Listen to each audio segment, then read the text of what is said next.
एक प्रोसेस होता है जिसको हम सेंट्रीफ्यूगेशन कहते हैं। इसमें करते क्या है, हम चीज़ों को जो एक सॉल्यूशन है ना, उनके पार्टिकल्स को एक लेयर्स दे देते हैं। हमने नुमान क्या पढ़ा था जब हम आरबीसी में पढ़े थे, एरिथ्रोसाइट सेडिमेंटेशन रेट, तो हमने क्या पढ़ा था कि हम सेडिमेंटेशन करते हैं। सेडिमेंटेशन क्या है बेसिकली,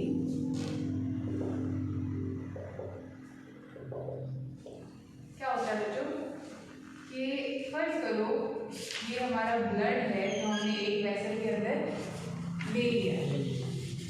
सेडिमेंटेशन क्या होता है कि इसके अंदर जो आरबीसीज हैं वो नीचे बैठ जाए, डब्ल्यूबीसी उसके ऊपर आ गए और ऊपर जितना भी पानी या प्लाज्मा पड़ा हुआ है वो ऊपर आ जाए।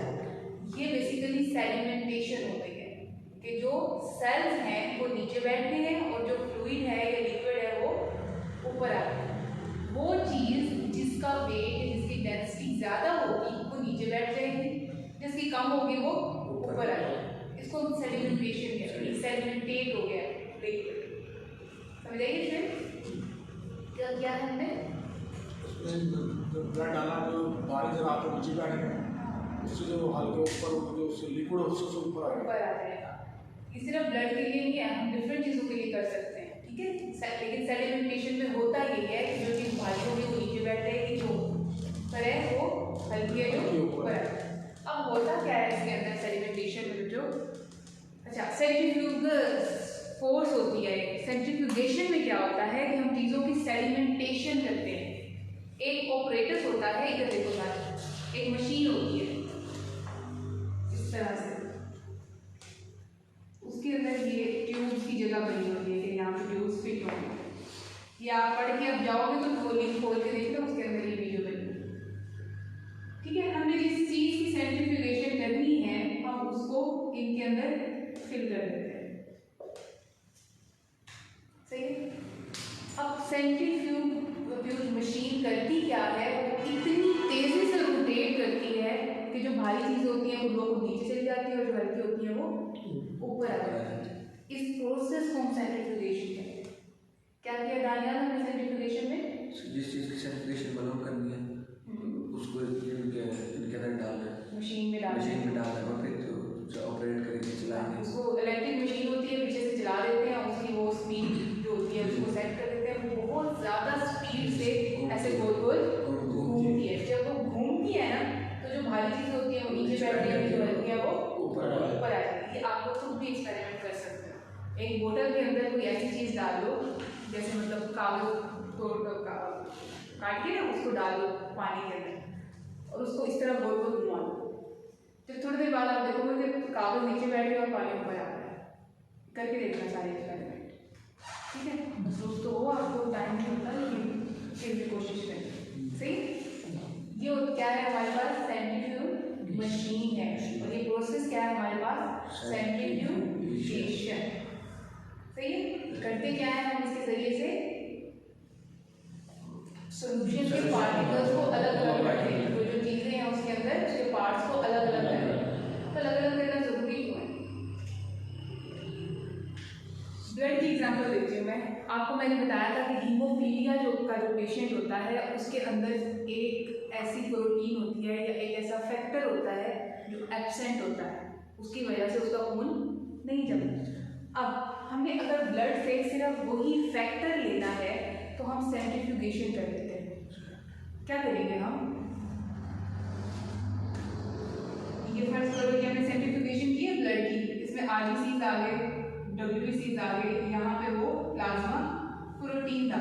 हम क्या करेंगे, सिर्फ इस वाले पोर्शन को निकाल लेंगे और इसको अपने पास स्टोर कर लेंगे ताकि कोई हीमोफीलिया का पेशेंट आए तो हम उसको फैक्टर दे सकें, ठीक है। इसी तरह आरबीसीज को अलग से स्टोर कर लेंगे, डब्ल्यूबीसीज अलग से स्टोर हो जाएंगे, प्लाज्मा अलग से स्टोर हो जाएगा, समझ आई।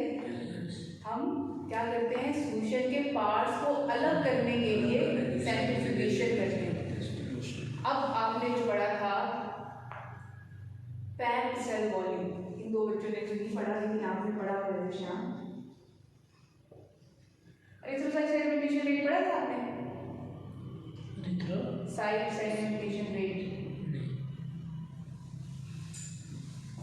पैक सेल वॉल्यूम जो एक चीज़ होती है, उसमें हम जो पैक सेल वॉल्यूम हम काउंट करते हैं ना, वो इसी तरीके से करते हैं। अभी फिलहाल इतना ही याद रख लो कि उसमें हम सेंट्री पैक सेल वॉल्यूम मालूम करने के लिए सेंट्रीफ्यूगेशन करते हैं। अब दोबारा से कभी हम सेडिमेंटेशन रेट जो मेजर करते हैं वो अगर रिवाइज करेंगे तो फिर ये चीज़ें क्लियर हो जाएंगी। ठीक है, क्या पढ़ा है हमने? सेंट्रीफ्यूगेशन। मैं आपको दूध की एग्जांपल देती हूँ। अगर आप दूध को सेंट्रीफ्यूग कर दो मशीन में, इन ट्यूब्स के अंदर डाल के उसको इसके अंदर डाल दो, जब वो रोटेट करती है तो क्या होता है, जो स्किम्ड मिल्क है, मतलब बगैर मलाई और चिकनाई के जो मिल्क है वो नीचे बैठ जाता है, और जो ऊपर चिकनाई है और फैट्स है वो ऊपर लेयर में बनते हैं, उसको हम अलग कर लेते हैं। कहाँ पे यूज होगा ये जो डब्बे नहीं बनते दूध वाले, इनके अंदर जो ऊपर लिखा होता है स्किम्ड मिल्क है, इसका मतलब है कि इसके अंदर से मलाई शलाई सारी कुछ निकली हुई है। वो निकालते कैसे हैं? इसी सेंट्रीफ्यूगेशन से निकालते हैं। समझ आई? ठीक है, ये सारा प्रोसेस क्या है? सेंट्रीफ्यूगेशन।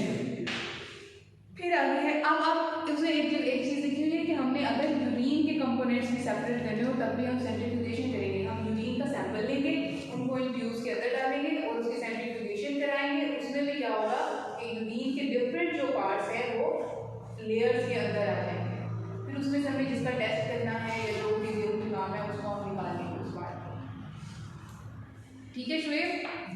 फिर है एक प्रोसेस जो क्रिस्टलाइजेशन। क्रिस्टल क्या होता है? कोई आइडिया हो?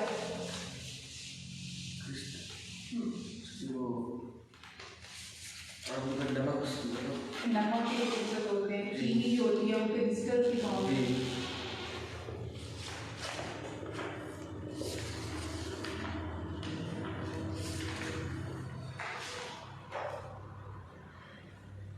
ठीक है बच्चों, क्रिस्टलाइजेशन एक प्रोसेस है जिसके अंदर हम लिक्विड को सॉलिड में कन्वर्ट करते हैं। जो लिक्विड है हमारे पास, हम उसके छोटे छोटे क्रिस्टल्स बना देते हैं। उस प्रोसेस को क्या कहते हैं हम? क्रिस्टलाइजेशन। ठीक है, क्रिस्टलाइजेशन करने के 3 मेथड्स हैं। कौन कौन से हैं? इवेपोरेशन, दूसरा कौन सा है? कूलिंग, और तीसरा मेथड फ्रीजिंग है। ठीक है, तीसरा कौन सा है? तीसरा कौन सा टॉपिक है? तीसरा कौन सा तरीका है? इवेपोरेशन, कूलिंग और प्रेसिपिटेशन। क्रिस्टलाइजेशन क्या है बच्चों? किसी लिक्विड को सॉलिड में कन्वर्ट करना, इसकी मदद से इवेपोरेशन या कूलिंग या फिर प्रेसिपिटेशन की मदद से, उसको हम क्या कहते हैं? क्रिस्टलाइजेशन। अब क्रिस्टलाइजेशन करने के लिए हम सबसे पहले करते क्या है? ये प्रोसीजर आपकी बुक में नहीं लिखा हो, लेकिन मैं समझा दूँ। सबसे पहले जो हमने सोल्यूशन है जिसकी हमने क्रिस्टल्स बनानी है, जो चीज़ है जिसकी हमें क्रिस्टल्स बनानी है, सबसे पहले उसका सोल्यूशन बनाएंगे। हम क्या करते हैं? फर्स्ट करो हमें कॉपर सल्फेट की क्रिस्टल्स बनानी है। ठीक है, हम सबसे पहले क्या करेंगे? इसका सोल्यूशन बनाएंगे। एक बीकर लेंगे ऐसे, उसके अंदर क्या डालेंगे? पानी डालेंगे, उसके अंदर हम कॉपर सल्फेट को डाल देंगे, जो रफ फॉर्म में, बिल्कुल हमने कहीं से लिया है, क्रूड फॉर्म में पड़ा। ठीक है, उसको हमने इसके अंदर डाल दिया। अब इसको एक स्पिनर जिसको कहते हैं ना, पता नहीं आप पढ़ के आए हो, ऐसे हिलाने वाली एक चीज़ होगी जिसकी मदद से इसको हिला लेंगे, हल करते जाएंगे ऐसे। अब तब तक हल करते जाएंगे जब तक नीचे तह में कुछ वो अनडिजॉल्व फॉर्म में ना रह जाए। समझ आई? जैसे मसलन मैं आपको एग्जाम्पल दूँ कि चीनी को अगर हम हल करते जाएं तो कुछ हद तक तो हल होती है, लेकिन जब चीनी की क्वांटिटी बढ़ जाती है तो नीचे बैठना शुरू हो जाती है। सही है, इसी तरह है। हल कर लिया हमने, इसके बाद हम क्या करते हैं कि हम इसको फिल्टर कर देते हैं। फिल्टर पेपर देखा होगा आप लोगों ने, वाइट कलर के इतने इतने गोल गोल फिल्टर पेपर मिलते हैं। 10th में शायद कोई प्रैक्टिकल दिया हो तो आप लोगों को आइडिया हो। फिल्टर पेपर का काम क्या होता है बच्चों? चीज़ों को फिल्टर कर देना। जो ज़रात होंगे वो ऊपर रह जाएंगे और जो प्योर सोल्यूशन होगा वो नीचे चला जाएगा। अब उसको फिल्ट्रेशन करने का मकसद क्या है कि बाकी जितनी भी इम्प्योरिटीज़ है ना, मतलब जो चीज़ें हमें नहीं चाहिए वो फिल्टर पेपर के ऊपर आ जाए। जो प्योर सोल्यूशन हमने बनाया है खुद ये वाला, वो हमारे नीचे ट्यूब में चलेगा। हम क्या करेंगे, ये फिल्टर पेपर लगा लिया ईव के अंदर, जैसे ईव्स नहीं होती घरों में भी होती हैं, उसको लगा के नीचे उसके ये रख देते हैं, कोई चीज़ रखी है जिसके अंदर हमने ये सोल्यूशन डालना है। अब यहाँ से डालेंगे, जो चीज़ें होंगी ज़रात वगैरह वो यहाँ पे रह जाएंगे और जो सोल्यूशन होगा प्योर वो हमारे पास आ जाएगा। ठीक है। अब इवेपोरेशन वाले मेथड में हम क्या करते हैं कि इस सोल्यूशन को हीट करते हैं। इवेपोरेशन वाले मेथड में, इवेपोरेशन में क्या करेंगे, ज़रात को उड़ाएंगे ना, जो लिक्विड पार्ट है हम उसको उड़ाते हैं। अब ये हमारे पास एक प्योर सोल्यूशन पड़ा हुआ है हमारा, ठीक है, किसी चीज़ में, इसके नीचे से हमने क्या दे दिया, इसको हीट दे दिया। जब हीट देंगे तो जो लिक्विड पार्ट होगा उसके वेपर्स बन जाएंगे, साथ साथ इसको हिलाते रहना, ठीक है। जो बाद में सॉलिड बन जाता है वो नीचे आपको फील होगा कि ये सॉलिड। अब मैं इसको फील करना कैसे है, जिस स्टिरर से आप हिला रहे हो ना, हिलाते जाओगे उसको फिर ऐसे करके देख लोगे कि ये अब जमना सा शुरू हो गया है, वहाँ पे आपको रुक जाना है, ठीक है। जैसे मैं आपको बताऊँ, आप चीनी का जो शीरा बनाते हो, शीरा बनाते रहो, एक लेवल ऐसा आता है कि आपको लगता है कि ये अब जमना सा शुरू हो गया, तो बेसिकली वो उस टाइम पे क्या होता है, क्रिस्टल्स बन जाते हैं। सही है। इसमें से क्या किया है, हमारे पास वाटर सारा इवेपोरेट हो गया है, बुखारात में तब्दील हो गया है, पीछे क्या बच गया, सिर्फ क्रिस्टल्स बच गए। उन क्रिस्टल्स को हम अलग कर लेते हैं, ड्राई कर लेते हैं और वो हमारे पास प्योर क्रिस्टल्स आ जाते हैं किसी भी चीज़ के। अब ये क्वेश्चन होना चाहिए कि यहाँ भी तो क्रिस्टल्स ही थे, तो यहाँ भी तो सॉलिड था ही ना, तो हमने क्यों उसको क्रिस्टल्स में तब्दील कर दिया। यहाँ जो हमारे पास कॉपर सल्फेट था बच्चों, वो क्रूड फॉर्म में था, उसके अंदर इम्प्यूरिटीज थी, डिफरेंट चीज़ें थी। वो ऐसे ही है जैसे मैं प्लांट से कोई चीज़ निकाल रही हूँ, अब वो प्लांट के साथ और चीज़ें भी तो होंगी ना, तो वो पूरी एक क्रूड फॉर्म थी। उस क्रूड फॉर्म का हमने सोल्यूशन बनाया, उसको फिल्टर किया। जब हमने फिल्टर किया तो उसमें से वो चीज़ें निकल गई जिनकी हमें ज़रूरत नहीं थी, हमारे पास प्योर सोल्यूशन आ गया। उस प्योर सोल्यूशन को हम हीट करते जाते हैं और साथ साथ हिलाते जाते हैं। जब हम हिलाएंगे तो एक स्टेज ऐसी आएगी कि हमें महसूस होगा कि ये थिक सा होना शुरू हो रहा है। उस लेवल पे हम हीट को हटा देंगे, उस सोल्यूशन को जो हमारे पास बाकी बच गया है उसको ठंडा होने देंगे। फिर जब बाद में हम देखेंगे तो उसके अंदर वो क्रिस्टल हमें नजर आए, उनको हम कलेक्ट कर लेते हैं। वो हमारे पास प्योर कॉपर सल्फेट होगा। समझ आएगी। ये तो था इवेपोरेशन मेथड। कूलिंग मेथड में हमने क्या करना है, प्रोसीजर सारा यही है।